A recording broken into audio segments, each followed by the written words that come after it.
வணக்கம். நான் உங்கள் அன்பான சயின்டிஃபிக் வேதிக் அஸ்ட்ராலஜர் அஸ்ட்ரோ அரஞ்சி பேசுகிறேன். நல்லது நினைப்போம், நல்லதே நடக்கும். இந்த வீடியோவில் நம்ம என்ன பார்க்க போறோம்னா, ரிஷபராசிக்காரர்களுக்கு ஆகஸ்ட் 2026 எத்தகைய ஒரு மாதமாக பலாபலன்கள் நிறைந்த ஒரு மாதமாக இருக்க போகுதுங்கிறத சயின்டிஃபிக் வேதிக் அஸ்ட்ராலஜி முறையில் எதையும் மிகைப்படுத்தாமல் உள்ளது உள்ளவாறு பரிகாரங்கள் அருள்வாக்கு சொல்கிற மாதிரிலாம் போகாமல் ஒரு கிரகமும் ராசிக்கு இது மாதிரி இடத்துல சஞ்சரிக்கும் பொழுது, இந்தந்த டிகிரியில் சஞ்சரிக்கும் பொழுது இந்திய வேத ஜோதிட அடிப்படையிலான அறிவியல் சார்ந்த சாஸ்திரமாகிய நம்மளுடைய சாஸ்திரத்தில் சயின்டிஃபிக்காக பார்க்கும் பொழுது சயின்டிஃபிக் வேதிக் அஸ்ட்ராலஜி முறையில் எப்படி பலன்கள் நமக்கு வரப்போகுது, ஷார்ட் டேர்ம் எப்படி இருக்க போகுது, லாங் டேர்ம் எப்படி இருக்க போகுது, இந்த ஆகஸ்ட் மாதம் எது மாதிரி விஷயமாக நாம் எதிர்பார்க்கலாம் அப்படிங்கிறத துல்லியமாக பார்க்க போகிறோம். இப்போ பாருங்கள், ரிஷபராசிக்காரர்களுக்கு இந்த மாதம் ஆரம்பிக்கும் பொழுதே ராசி அதிபதியாகிய சுக்கிரன் 5ஆம் இடத்துல இருக்கிறார்.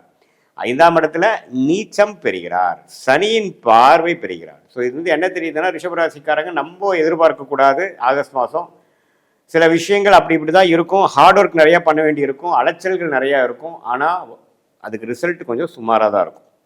ஏன்னா ராசி அதிபதி சனியின் பார்வை பெற்று நீச்சமாக இருக்கும் பொழுது நம்ம எதிர்பார்ப்புகளை வளர்த்து கொள்ளாதீர்கள். ஆகஸ்ட் மாதம் அடுத்து வரக்கூடிய மாதத்தில் சிலது நடக்கலாம். ஆகஸ்ட் மாதம் கொஞ்சம் மெயின்டெனன்ஸ் மோடில் இருக்கக்கூடிய ஒரு மாதமாக இருக்குங்கிறத தெரிஞ்சுக்கணும்.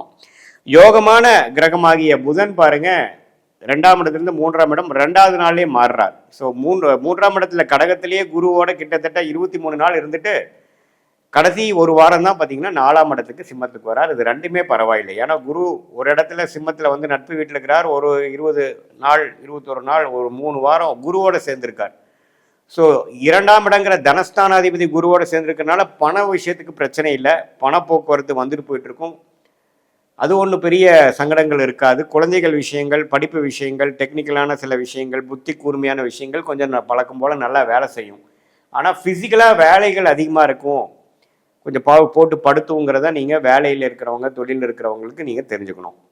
அதே மாதிரி மற்றதெல்லாம் எப்படி போயிட்டுருக்குன்னு பார்த்தா, செவ்வாய்ங்கிற கிரகமே பாருங்கள் 2ஆம் இடத்துல இருக்கிறார். ஸோ குடும்பஸ்தானம், வாக்குஸ்தானம், தனஸ்தானத்தில் செவ்வாய் இருக்கும் பொழுது, 7ஆம் வீட்டு அதிபதி இருக்கும் பொழுது சில நண்பர்களால், சில பங்குதாரர்களால், நீங்கள் யாரை டெய்லி அசோசியேட் பண்ணுறீங்களோ அவங்களால சில வரவுகள் இருக்குது. ஆனாலும் சில ஆர்கியூமெண்ட்ஸ் வரக்கூடிய அமைப்புகளும் இருக்குது. கொஞ்சம் பொறுமையாக பேச்சு விஷயத்தில் கொஞ்சம் சட்டுன்னு பேசாமல் கொஞ்சம் பொறுமையாக போய்க்கக்கூடிய அமைப்புகள் நல்ல அமைப்புகளாக இருக்கும். ஏன்னா நமக்கு ராசி அதிபதி நீச்சமாக போயிருக்கு பாருங்கள். ஸோ நாம் பாட்டு கடன் நம்ம நினச்சதெல்லாம் பேசுகிறோம்னா ஆல்ரெடி நம்ம கரெக்டாக பேசுகிறோமாங்கிறது தெரியாது.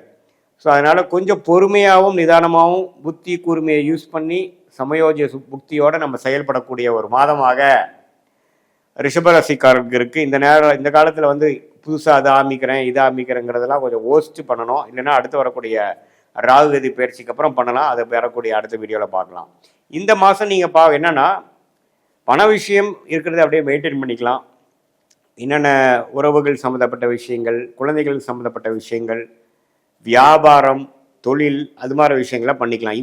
இந்த மாதத்தில் நம்ம வந்து வேலை மாறலாமா, இந்த நேரத்தில் நம்ம புதுசாக ஒன்று ஆரம்பிக்கலாமா அப்படின்னு கேட்டால் நோ. ஏன்னா நமக்கு ராசி அதிபதி பலமாக இல்லை.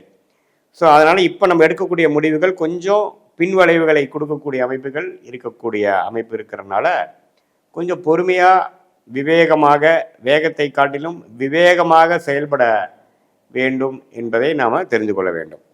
மற்றபடி பார்த்திங்கன்னா குருவின் பார்வை 11ஆம் இடத்துல இருக்க சனிக்கு விழுகிறதுனால, சனி 11 இருக்கிறது மிகப்பெரிய ஒரு சப்போர்ட். அப்படி ஒன்றும் பெருசாக வாழ்வாதாரம் இழக்கிற அளவுக்கு மோசமாக இல்லை. ஏன்னா சனி 11லேருந்து குரு பார்வை பெறும் பொழுது அது சனி தசையே போயிட்டுருக்கக்கூடிய ரிஷபராசிக்காரங்களுக்கெல்லாம் இன்னுமே நல்ல பலன்கள் தான் இருக்க போகுது. அதனால் தவறு இல்லை. 5ஆம் இடத்துல சுக்கிரன் இருக்கிறனால இந்த காதல் விஷயங்கள், பெண்கள் விஷயத்துலலாம் இது கொஞ்சம் ரிஷபராசிக்காரர்கள் கொஞ்சம் கேர்ஃபுல்லாக இருங்க.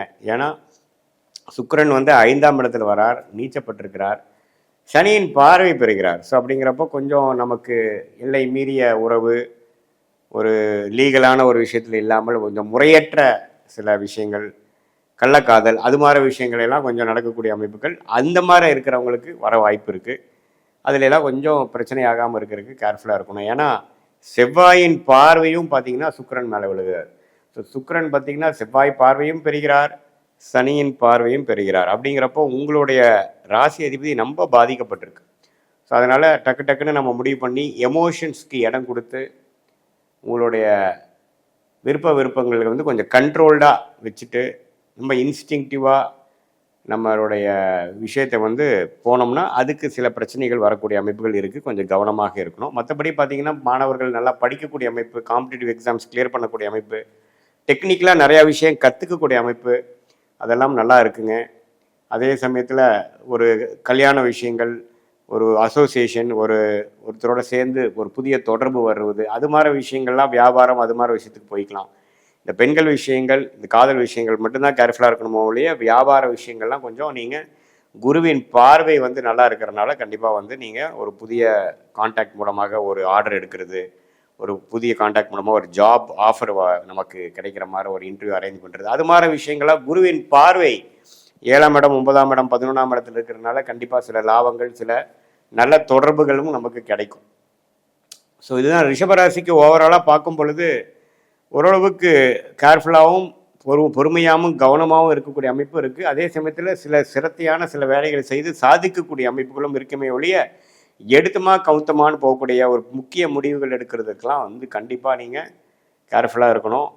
மற்றபடி பார்த்தீங்கன்னா பெண்கள் வந்து சுக்கிரனே பாதிக்கப்பட்டிருக்கிறதுனால உங்களுடைய ஹெல்த் கொஞ்சம் பார்த்துக்கணும். அந்த மாதவிடாய் பிரச்சனை, பெண்களுக்கே வரக்கூடிய பிரச்சனையெல்லாம் கொஞ்சம் இந்த மாதம் கொஞ்சம் தூக்கலாக இருக்கலாம்.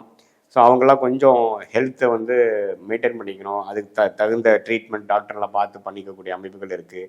வண்டி வாகனம் கொஞ்சம் கேர்ஃபுல்லாக வச்சுக்கணும். ஏன்னா சனி செவ்வாய் தாக்கங்கள் சுக்கிரனுக்கு இருக்கிறதுனால ஒரு நல்ல வண்டி வந்து கொஞ்சம் கேர்ஃபுல்லாக வச்சுக்கலைன்னா சர்வீஸ் விடணும், பிரச்சனை ஆகுங்கிற அளவுக்கு ரிஷபராசிக்காரர்களுக்கு வரக்கூடிய அமைப்புகள் இருக்குது.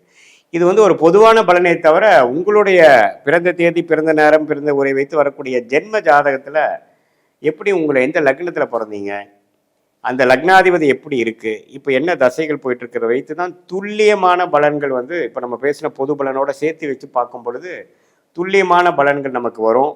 அடுத்து வரக்கூடிய 3 மாதம், அடுத்து வரக்கூடிய 6 மாதம் எப்படி இருக்க போகுது, சயின்டிஃபிக் வேதிக் அஸ்ட்ராலஜி முறையில் நம்ம ஒன்று பார்க்கும் பொழுது எப்படி வந்து உங்களோட யோகமான தொழில் என்ன, எந்த துறையில் அதிக லாபம் வரும், எந்த துறையை நமக்கு ஆகாது, வியாபாரமா தொழிலா, வெளிநாடா, அல்லது உத்தியோகம்னு எடுத்துட்டோன்னா நம்ம ப்ரைவேட் செக்டாரா அல்லது அரசு உத்தியோகமா, எது மாதிரி துறை நமக்கு வரும், மீடியா துறையா, அல்லது படிப்பு பார்த்திங்கன்னா படிப்பு சார்ந்த தொழில் தான் பண்ணுவீங்களா, அல்லது வேறு மாதிரி லைனில் போவீங்களா, அல்லது மெடிக்கல் ரிலேட்டட் ரியல் எஸ்டேட் அது மாதிரியா, அல்லது ஐடி சாஃப்ட்வேரா, அல்லது எதுவுமே இல்லாமல் அக்ரோ ரிலேட்டடாக போவீங்களா, எது வந்து உங்களுக்கு நல்லா இருக்குங்கிறது உங்களுடைய ஜாதகத்தில் இருக்கிற ஒரு கிரகத்தோட ஸ்தானபலம், திக்பலம், திருப்பலத்தை வைத்து டிகிரி அடிப்படையில் பார்த்து சயின்டிஃபிக் வேதிக் அஸ்ட்ராலஜி முறையில் நம்ம பார்க்கும் பொழுது அடுத்து வரக்கூடிய வாழ்க்கையில் எடுக்கக்கூடிய முடிவுகளை சரியான முடிவுகளாக எடுத்து தேவையற்ற முயற்சிகளை தவிர்த்து வாழ்க்கையில் எளிதில் வெற்றி பெற முடியும் என்று சொல்ல விரும்புகிறேன். மீண்டும் மற்றொரு காணொளியில் சந்திப்போம்.